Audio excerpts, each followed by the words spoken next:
इस देश में जमीन से जुड़े हुए नेता तो कई हुए हैं, पर जमीन से जुड़ने का एक अलग स्टाइल अगर किसी ने निकाला है तो वो है दामाद श्री रॉबर्ट वाड्रा। अब वो जमीन किसी की भी हो, सरकार की हो या गरीब किसान की, वो उसे अपने नाम करा ही लेते हैं, या यूं कहिए कि अपने हिसाब से उस जमीन से जुड़ जाते। भाई हमारे देश में भाई भतीजावाद तो काफी देखा है, पर रॉबर्ट वाड्रा ने एक नई परंपरा शुरू की, दामादवाद की। गांधी वाड्रा परिवार के दामाद को सारे गुनाह माफ है, पर उन्होंने ये सब किया कैसे, जरा ध्यान से सुनिए। लैंड सीलिंग एक्ट से शुरू करते हैं। इस एक्ट के अनुसार कोई भी नागरिक हरियाणा में 54 एकड़ और राजस्थान के रेगिस्तानी इलाके में 175 एकड़ से ज्यादा जमीन नहीं ले सकता। पर किसानों की जमीन का रस कुछ ऐसा है कि दामाद श्री की इतने में ही प्यास नहीं बुझती। उनके नाम पर कितनी एकड़ जमीन है उसका हिसाब ही नहीं। जमीन के लिए जमीर बेच देते हैं और उफ तक नहीं करते। कब तक चलेगा ये सब? कब तक सहेंगे हम? कब तक माफ करते रहेंगे? अब नहीं, इस बार नहीं। इस चुनाव में मैं नहीं माफ करूंगी। इस चुनाव में हम नहीं माफ करेंगे। जनता माफ नहीं करेगी। पर दामाद श्री ये अकेले कैसे कर लेते हैं? अरे अकेले नहीं करते ना। कांग्रेस की राज्य सरकारें और कुछ भ्रष्ट ऑफिसर्स इनके हर कदम पर साथ हैं।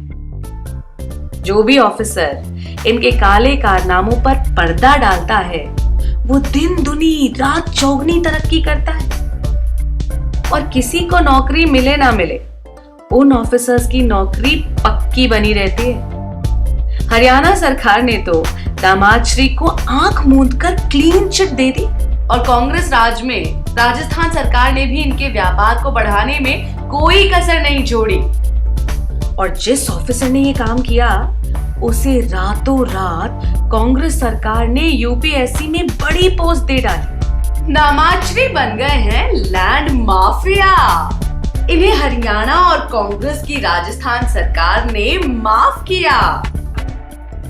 कब तक सहेंगे हम? कब तक माफ करते रहेंगे? अब नहीं, इस बार नहीं। इस चुनाव में मैं नहीं माफ करूंगी। इस चुनाव में हम नहीं माफ करेंगे। जनता माफ नहीं करेगी। अब जानिए ये जमीन कैसे हड़पते हैं। एक ऐसी जमीन जो इनकी नहीं है ये घोटाले से अपने नाम करा लेते हैं, फिर इसी जमीन को डीएलएफ बिल्डर को बेचकर करोड़ों रुपए कमाते हैं। एक पैसा भी खर्च नहीं किया और पैसों का अंबार खड़ा कर लिया। ये हुई ना बात। और ये सब होता है सोनिया गांधी से मिल रही प्रोटेक्शन के कारण। दामाद श्री का लगता है बस यही सपना, सोनिया जी का नाम जपना, पराया लैंड अपना।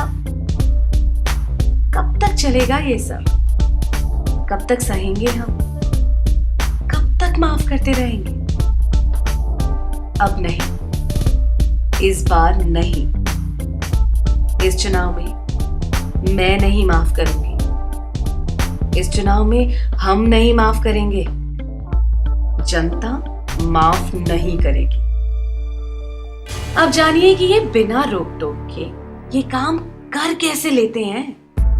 भैया सासू माँ और साले साहब ने पूरी छूट जो दे रखी है। किसानों की जमीन पर बिल्डिंग्स खड़ी करने की योजना दिखाकर फर्जी लेन देन करते रहे। इन पर न जाने कितने ही कानूनी केस हो सकते थे, पर किसी की क्या मजाल जो इनको छू सके।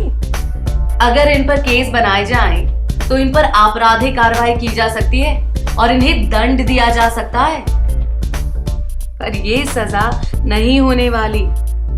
भाई परिवार से हैं, इतना तो हक बनता है। दामाद रहे आबाद, भले किसान हो जाए बर्बाद।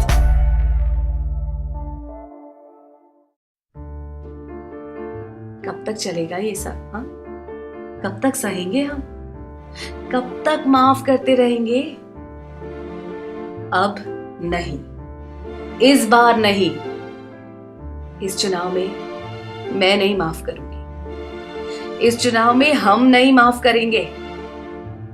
जनता माफ नहीं करेगी। अच्छा, आपने सुना होगा कि हर महारथी का एक पसंदीदा हथियार होता है। दामाद श्री का पसंदीदा हथियार है बेनामी लेन देन। इस तरह के बेनामी लेन देन कर करके इन्होंने वाड्रा मॉडल ऑफ डेवलपमेंट खड़ा किया है। पर इस मॉडल का फायदा किसे हुआ है? किसानों को, गरीबों को, आपको, मुझको? अरे नहीं, दामाद श्री को। वाड्रा मॉडल ऑफ डेवलपमेंट का मतलब ही है सिर्फ वाड्रा का डेवलपमेंट होगा और किसी का नहीं। यहां किसान जिंदगी भर अपना कर्ज ना चुका पाए, पर दामाद श्री की संपत्ति 1 लाख से बढ़कर 300 करोड़ तक हो गई। किसान आत्महत्या कर रहे हैं, ना उनके पास बिजली है, ना पानी है, पर दामाद श्री संस्थानों का गलत इस्तेमाल करके शाही जिंदगी जीते रहे। कब तक चलेगा ये सब? कब तक सहेंगे हम? कब तक माफ करते रहेंगे? अब नहीं, इस बार नहीं। इस चुनाव में मैं नहीं माफ करूंगी। इस चुनाव में हम नहीं माफ करेंगे। जनता माफ नहीं करेगी।